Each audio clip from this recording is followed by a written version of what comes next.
We'll go ahead and get started. Greetings, folks, and welcome to this special webinar on drought conditions in southern Texas. My name is Joel Lisenby. I am the Regional Drought Information Coordinator for the Southern Plains region at the National Integrated Drought Information System, or NIDIS. For those of you who are unfamiliar with NIDIS, we are part of the National Oceanic and Atmospheric Administration, which is for NOAA. Our mission is to enable the nation to move from a reactive to a more proactive approach to managing drought risks and impacts. And you can find more information about NIDIS at drought.gov. This webinar is being produced in collaboration with my good friends over at Texas AgriLife Research and Extension, namely Juan Landivar, George De Silva, and Donnie Montemayor. Our first presenters today, I'm going to go to my next slide. I hope this works. There it is. Our first presenter today will be Dr. John Nielsen-Gammon. John is a Regents Professor of Atmospheric Sciences at Texas A&M University.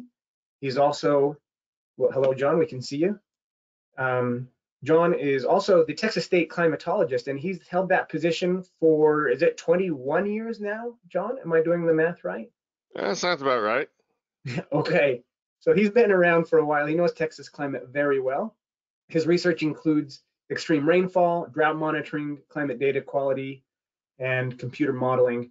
Immediately following John's take on the drought conditions, we're going to hear from Victor Murphy. Victor is based in Fort Worth.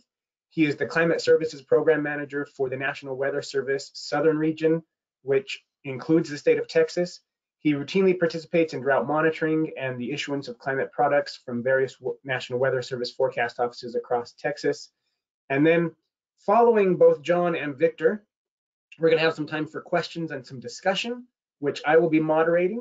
If you have any questions, please type them into the question box as we go, and I will direct those questions to the appropriate presenter at the end. Now, in GoToWebinar, if you're not familiar with the software, the questions box and the chat box are two different things. So the chat box is just a message to everybody, but the questions box is a place where you can ask your questions. Now, with that, John, I'm going to pass the presenter permissions over to you, and you can take it away. All right, thank you very much. So what we're planning to do here is I'll give some background on where we are right now in terms of drought status, and then I'll give my impression of the outlook, and then we'll turn it over to Victor to give his perspective.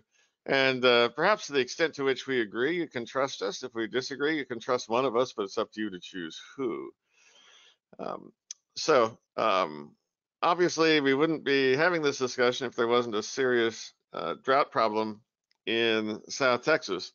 This is the latest U.S. Drought Monitor, which was released this morning, and it reflects the precipitation that fell through Tuesday morning.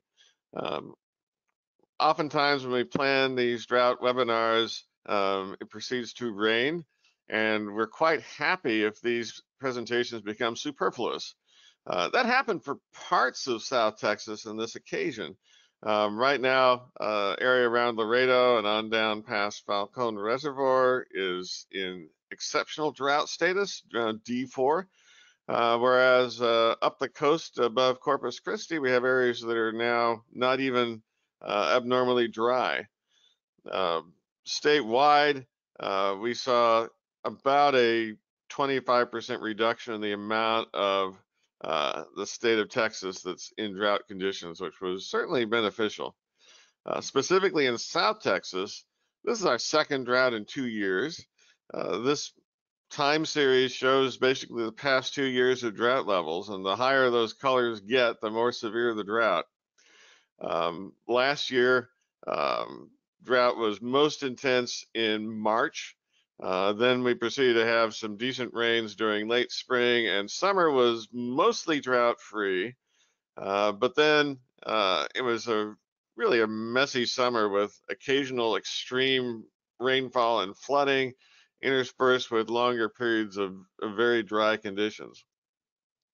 Unfortunately, wrong about October, we stopped having the heavy rains, and drought has just progressively ramped up over the course of the fall and winter and spring, with a little bit of a downtick over the past week.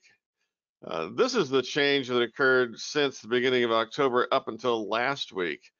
And what we see in the dark brown color, stretching from Webb County across to Kennedy County, is areas that used to be drought free at the beginning of October are now in exceptional drought, which is the lowest possible drought category.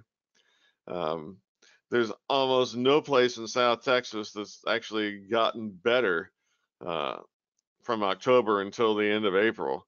And that's unfortunately true for much of the rest of the state of Texas as well, but no place in Texas saw as big a downturn in drought conditions as South Texas did. This is what happened in the past week in terms of changes to the U.S. Drought Monitor.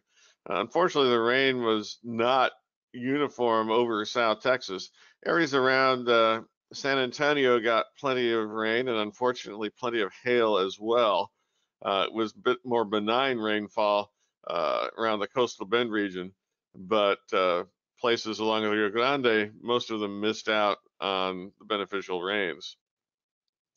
I want to do a brief tour of the past year in rainfall around the region.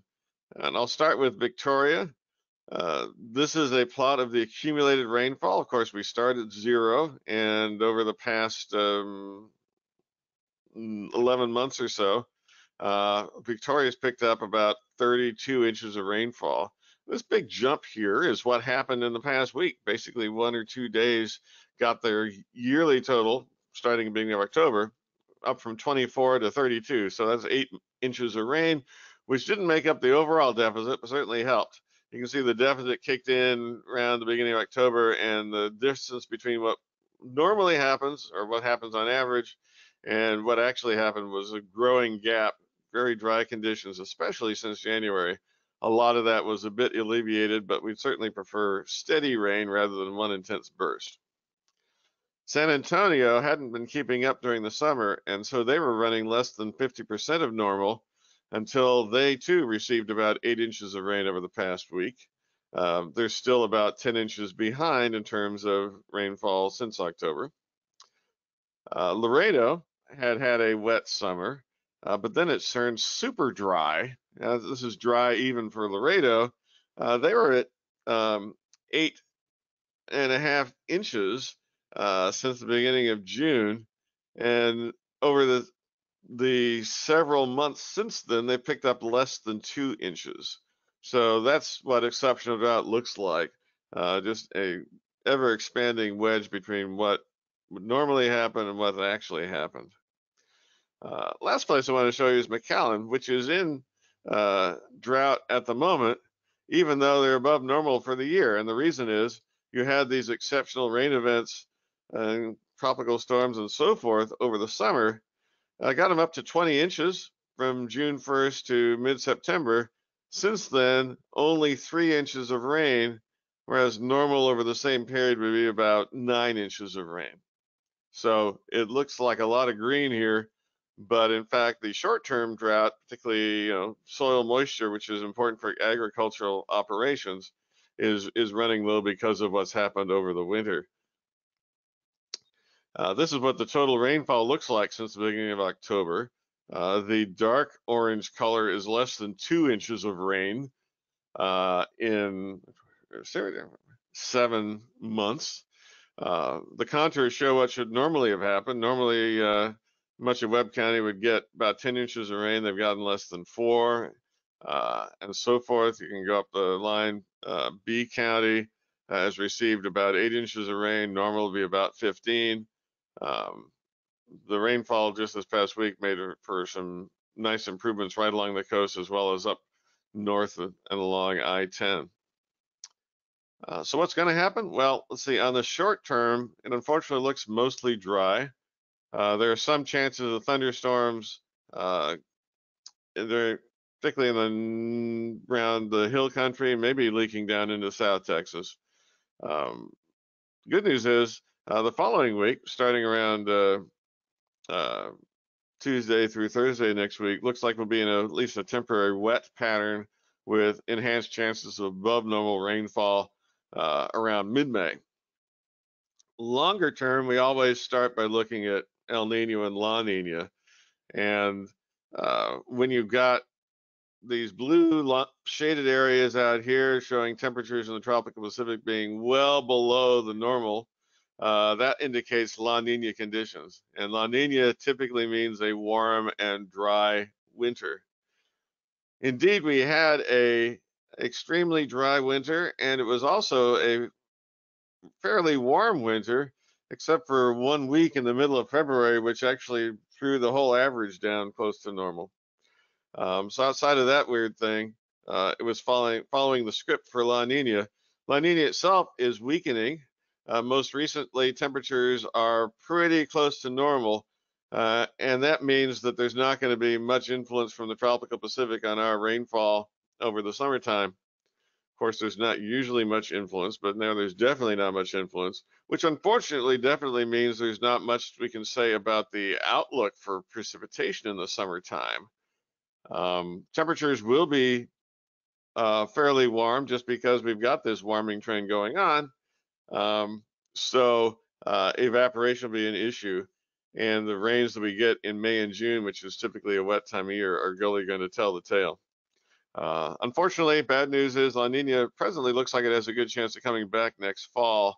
So if we don't get the deep soil moisture replenished over the spring and summer, it could be problems compounded on problems with a third year of drought in a row. So that's how I see things. I'll now turn it over to Joel and Victor to take it from here. Thank you, John. So Joel, if you can switch, make me the presenter.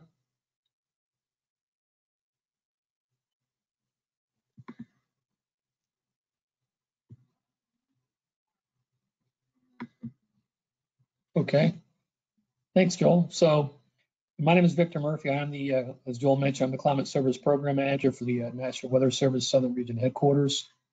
And let me see here. I actually used this same slide from last year. John laid the foundation. We actually had, I think, our second drought webinar last spring on this exact same day. So I just scratched out the 2019 to 2020 and made it 2020 to 2021. No, I'm not Bill Murray. It's not Groundhog Day, but it sort of seems like it. We ended up doing 3 webinars last year. It was a similar pattern. I think we had our first one in, I believe, the first week of April or mid-April, second one on May 6th of 2020. And then we had one more after that. And like John said, a lot of times we do these drought webinars, things tend to improve and we'll get heavy precip or heavy rainfall. There's no longer need to do them. That's exactly what happened last year. May and June saw heavy rainfall in South Texas and big improvement in the drought, as John's slide showed. And then, of course, Hurricane Hannah struck South Texas, and I think it was the last week of July, and that brought additional rainfall. So much of South Texas was pretty flush with precip over the summer, and then September, October months when it's supposed to rain, those are in general the 2 wettest months down there in the Corpus Christi and the lower valley area. That's when it turned dry. So here we are again, exactly 1 year later, and it's deja vu all over again. So real quick, I'm just going to show where the drought is worse right now, and basically some outlooks for the next week or two, and then maybe a 3 to 6 week outlook through June.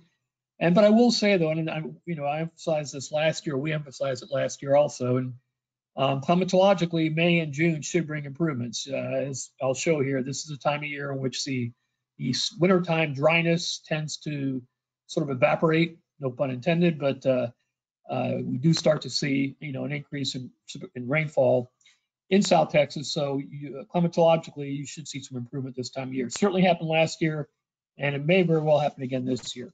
So as John showed, the drought really sort of kicked in about October 1st, right around the water year, if you will, or the start of the water year. This image here shows the 7-month percent of normal rainfall for South Texas starting on October 1st. You can see basically the ground zero, if you will, is pretty much 4 counties there. I believe it's Webb, Zapata, Starr, and Jim Hogg counties. They've all had less than 25% of normal rainfall for a 7-month period. That's a pretty long period of time, especially with October being one of the wetter months. And you can see it's surrounded by a ring of areas that have received less than 50% of normal rainfall, extending northward, almost up into Atascosa County, and then extending eastward almost to the coast, and basically does extend out to the coastal counties from Corpus Christi southward. And keep in mind, as John pointed out, a lot of these areas saw some pretty good improvement in the last week or two, and some scattered heavy rainfall. So if we'd have done this briefing 2 weeks ago, it would have been even worse. But you can see where the core drought area is, and as John pointed out, also a lot of areas here in around Houston, Harris County, Wharton County, Brazoria County actually are above normal as far as rainfall goes for the last 7 months. But by and large, South Texas has been impacted the worst.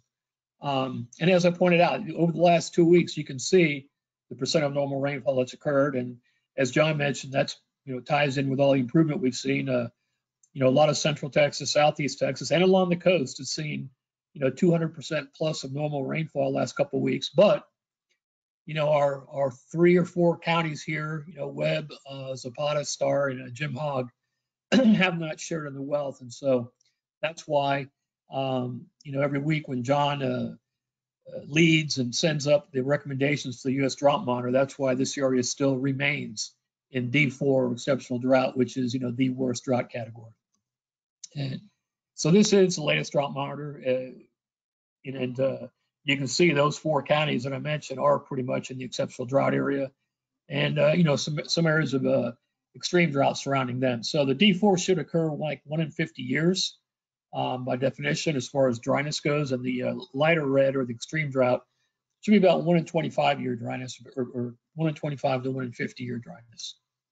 I did want to show Laredo here. John showed the plot from Laredo, I think starting in July or so, and you saw that the thing basically just flatlined. The precip in Laredo basically flatlined right around, I believe, September, October. And you can see here the result of that flatlining. So since October 1st, they've had 1.46 inches of rain at Laredo. Normal is about 9 inches or so, or 9-inch inch. They've had about 16% of normal precip, for a 7-month period, which is a long time. And it's the 4th driest in about 120 years or so. About 120 years, 4th driest. And also worth noting, on the bottom here, you can see the driest year was 1924-25, and the purple line here is 2010 and 2011. And you can see how that sort of flat line too, just like this year did. And of course, anytime you're talking about Texas and climate or weather, any kind of comparison to 2010, 2011 is not a good comparison. It's very, those are years you do not want to be compared with. And I did show real quick how we were last year at this time compared to this year. Last year is top right, this year is bottom left. So definitely worse off this year out in West Texas than last year, but conditions this year are a little bit better along the coast than they were last year, at least from maybe, Corpus Christi or a Rockport area up the coast. Last year we had some severe to extreme drought. This year not as bad, but this year is definitely worse down here in the lower Rio Grande Valley and along the Rio Grande up to about Laredo or so. You can see last year most of the lower valley was in D2 or severe drought. This year, same area, same condition pretty much, but as you go northwestward up the Rio Grande, things actually get worse and much worse. So looking forward, next week, looks like this is from the National Weather Service Weather Prediction Center. Looks like maybe a 1/4 inch to perhaps even up to 1 inch of rainfall occurring over the next week or so. You can see the lower Rio Grande Valley along the coast there. Brownsville is pretty much perhaps the driest area. Rainfall amounts there closer to the 1/4 inch, or even perhaps slightly less than that. But a lot of the rest of the areas forecast to see the blues there about 3/4 of an inch to perhaps 1 inch, 1 inch and a quarter. And most of this occurs late in the period, as John mentioned. Looks like starting May 11th or May 12th or so, which is next Tuesday or Wednesday. Looks like when we start seeing this uptick in precipitation chances. This here is this is an ensemble. This is a plume plot, if you will, and it shows various ensemble runs of the Weather Service GFS model. It has 30 different runs. The thick black line here is the ensemble mean. So basically, this is for Laredo.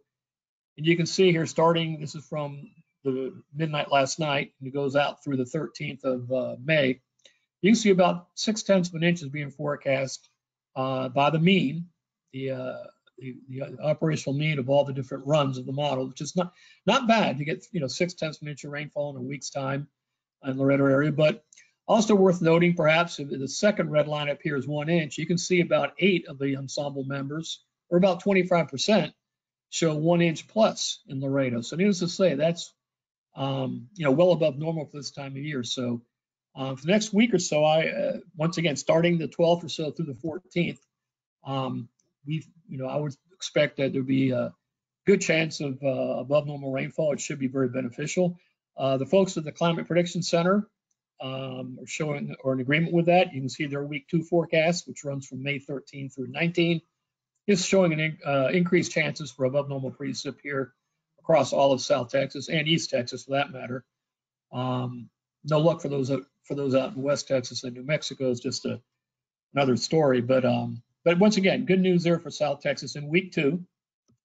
And this is the same GFS model. This is the total precip that's forecast, or total rainfall is forecast for the next 15 days. And actually, this may be a little bit exuberant here, but you can see starting about the 11th or 12th or so of May and running through the 21st, that 10-day period.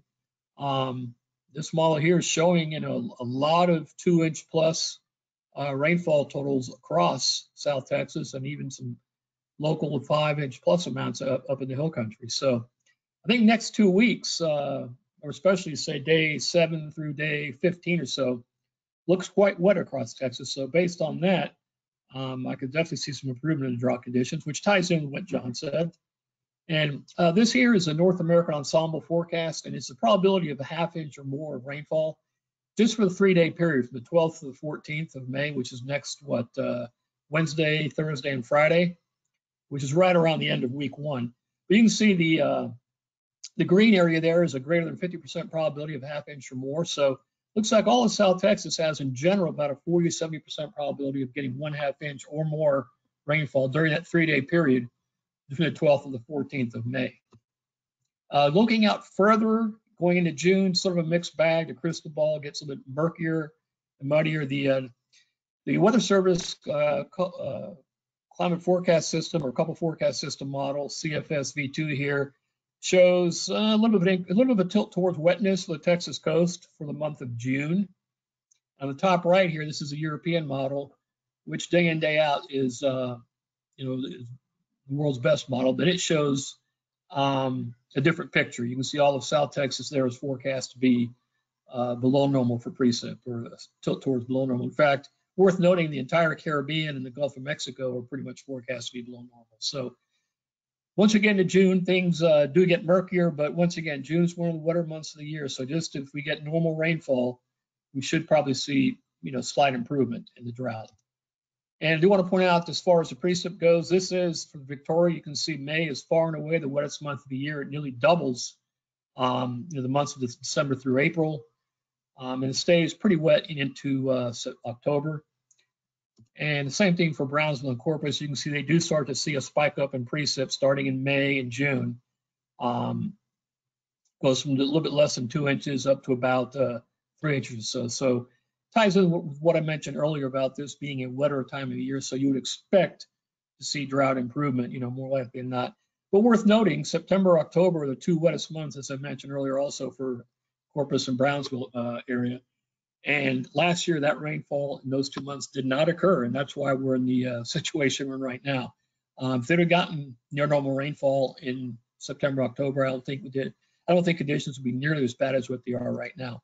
I do want to point out, it's June 1st is right around the corner. It's the start of the tropical season, and the tropics can bring very beneficial rainfall to South Texas during the summer months.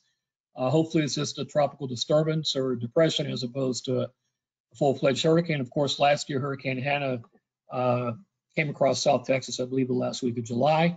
But in general, out of 165 years of data, there's been about 31 named storms in the last week of June, the last 10 days of June.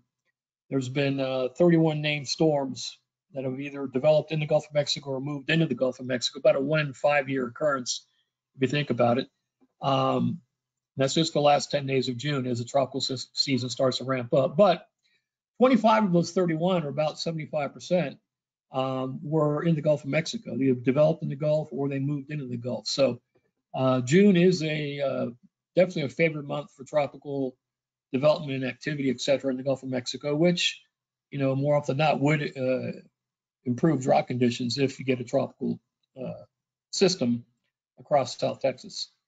So in summary, I see, very beneficial rainfall, maybe starting around May 12th or so, lasting for about a week to 10 days. And that should, take us to the 21st or so, which takes us out 2 weeks. Longer term, mixed signal for June, as I showed with those two models. But I think all in all, I have moderate to high confidence of improvements through May, based on that wet signal here in the week 2 time period. Lesser confidence of continued improvement in June, although climatology would probably bode for some improvement, maybe some slight improvement. And then, of course, starting June 1st, all eyes are on the tropics. And I do want to point out to everyone that we do have various Weather Service forecast offices that cover Corpus Christi and the Brownsville area, and also San Antonio and Del Rio area. And these are their websites or web addresses and contact phone numbers in case anyone has a specific question per se, or a specific forecast need going forward for your area. Those would be your points of contact. And that's all that I have, Joel, and I'll turn it back over to you for questions. Thanks for that, Victor.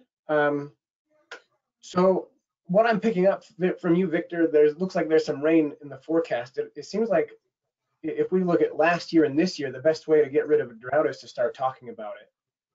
And that's exactly right. I think John will tell you it never fails, and it's not just a Texas thing. It seems to work pretty well across the entire country.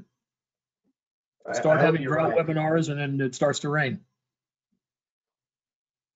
Victor, thank you, Victor. That was excellent. And thank you, John, for your presentation earlier. We have a few minutes left, and we haven't had any questions come in yet. So those of you who are attending, if you have some questions for John or Victor, please go ahead and type them in, and we'll get to them in the next few minutes.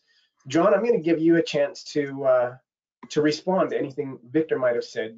How much do you agree? How much are you maybe a little more suspicious? How much confidence do you put in that June forecast? Whatever's on your mind. Yeah, well, the June forecast of it's enhanced chances of above normal rainfall, but it's slightly enhanced. The way they do the seasonal forecast at the Climate Prediction Center, they basically take the recent history and divide it into 3 groups. You got the middle group, you got the group that's quite a bit wetter than normal, and the group that's quite a bit drier than normal, and they define it so that there's the same number in each group. So there's a 1 in 3 chance of each one. Well, the forecast only says that, well, instead of a 1 in 3 chance, it's more like a 2 in 5 chance of being in that wet group. So it's really only a slight tilt toward favorable conditions. And so for me, the difference is small enough that it basically means some cause to be hopeful, but not enough of a change from what we normally expect to actually motivate any particular change in operations or change in how we approach things going forward. Great. Okay. Thanks for your perspective on that. Juan just asked a question in the chat box, and it's a similar question that I was thinking of too. Maybe we have a little discussion about La Nina. What's the likelihood of La Nina returning in the fall? Yeah, the Climate Prediction Center had, I'll look it up real brief, but I think it was like a 50 to 55% chance of La Nina returning, and the other 2 possibilities are El Nino and neutral conditions. So that would correspond to pretty small chance of El Nino. Yeah, it's a little bit, the odds are close to, or maybe a little bit better than the coin at this point. But it's a little bit early to tell realistically. In another month or two, we'll be better handle on how things are evolving. But Sure. yeah, the odds right now favor La Nina. On that topic of La Nina, John, you pointed out that we had a strong La Nina through winter and it's returned now to neutral conditions. Were the rainfall impacts that we saw over winter, is that about what you would expect in a typical strong La Nina like we saw? Yeah, it was fairly close to expectations, I think. The the outlooks, again, they're expressed in terms of percentages typically, and the odds were fairly strongly tilted toward dry conditions, and that's basically what we saw. It wasn't remarkably wetter than we expect or remarkably dry than we expect. The only thing that was really different was it ended up being cooler than expected, but again, that was mainly that one individual week that blew everything out of the water. The week, right? We all know which one you're talking about. The week. As we were talking, I just pulled up the IRI ENSO forecast. John, have you seen these from? So IRI is the International Research Institute for Climate and Society. They're based out of Columbia University, and they provide ENSO forecasts. And I don't know, John or Victor, if you've had a chance to look at those, but the forecast from early April is showing us chances of a La Nina returning in this winter. But the more recent forecast from mid-April, the odds of La Nina back off quite a bit. I think that's not a huge surprise, right? Because we're still in the springtime. There's still a lot of transition happening in the Pacific.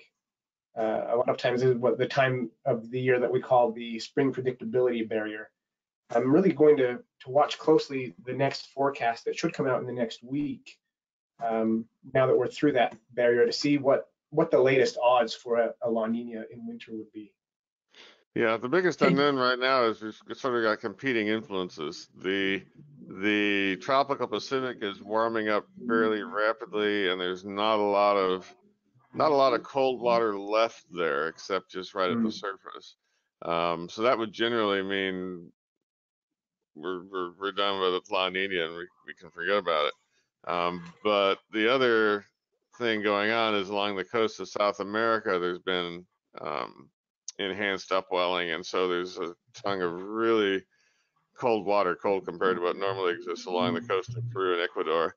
And to the extent to which that's able to maintain itself and get carried by the ocean currents out into the tropical Pacific, that could alter the surface temperature patterns and throw the winds back out of kilter again. So which one of those factors wins out is really going to determine what happens over the rest of the summer and fall. Excellent point. I guess we'll wait and see. Victor, yeah, go ahead. Yeah, if I could chime in, I think two key points I want to make. As John pointed out, I would concur. The current La Nina event is on the demise, on the wane. The Australian Bureau of Meteorology, they actually killed or stopped their La Nina advisory or La Nina event, I think was last week or two. Of course, their standards are slightly different than ours, but they did remove it altogether. The next CPC ENSO update or El Nino La Nina update is meeting next week. And I'd say it's probably a 50-50 chance that CPC does the same thing with regard to saying, hey, the La Nina is officially over. The sea surface temps, as John pointed out, have warmed considerably in the Pacific Ocean. So that bodes for doing away with it. I think the atmosphere still hasn't quite responded yet. So we'll see what happens there. But either way, it's on the way down. And reference the IRI forecast, the early month forecast, which should come out, I guess, next week, that's a human forecast or it's made by, I guess, a consortium of team members, whereas the mid-month forecast that you were looking at, Joel, is totally computer-driven or model-driven, I should say. So sometimes the two differ slightly. But I think in the last couple of weeks, things have changed literally in the last couple of weeks. So I could see where the newer computer models are more bullish on the La Nina ending than, say, maybe the human forecasters were in the first week of April. So I would think that the updated forecast, which comes out next week, should be more reflective of that mid-April update, from the computers. And I don't have the numbers in front of me right this second, but I think in general, Joel, you might have them there, but I think, going into next fall, it's like a 50% chance, I think, of ENSO neutral, maybe 40% of La Nina, only 10% for El Nino. So I guess the screening message is the odds for, we may or may not have a La Nina, but the odds of having La Nina, another La Nina, or double dip La Nina, if you will, are about 4 times greater than they are of us having an El Nino. So based on that alone, that 4 times greater, or that 4-fold higher probability of La Nina versus El Nino would perhaps indicate that, next cold season or next winter could once again be drier than normal. Good point. Thanks for that. I have 2 questions that have come in as we've had that discussion, and then we're going to wrap it up. So these 2 questions will be the last 2.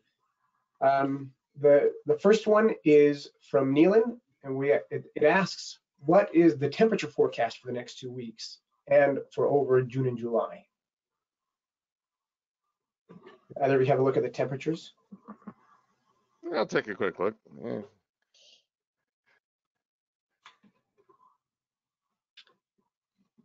Maybe. Yeah, I'm sure it's forecasted warmer than normal. Yeah, we've got, the outlook is for our next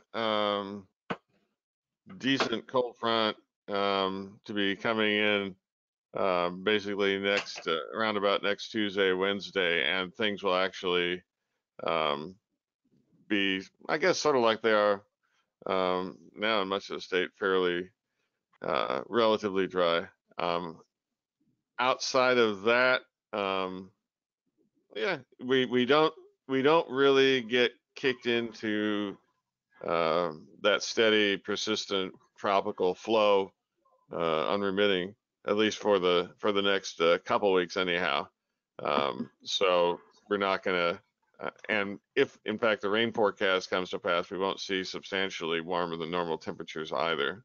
So that's what I see on the short term. Victor, what are you seeing further out? Yeah, just in general, John, I mean, month after month, the forecast always tends to be for warmer than normal temperatures. Although I guess for everyone's sake, we do have the new updated 30-year normals, which came out just this past week.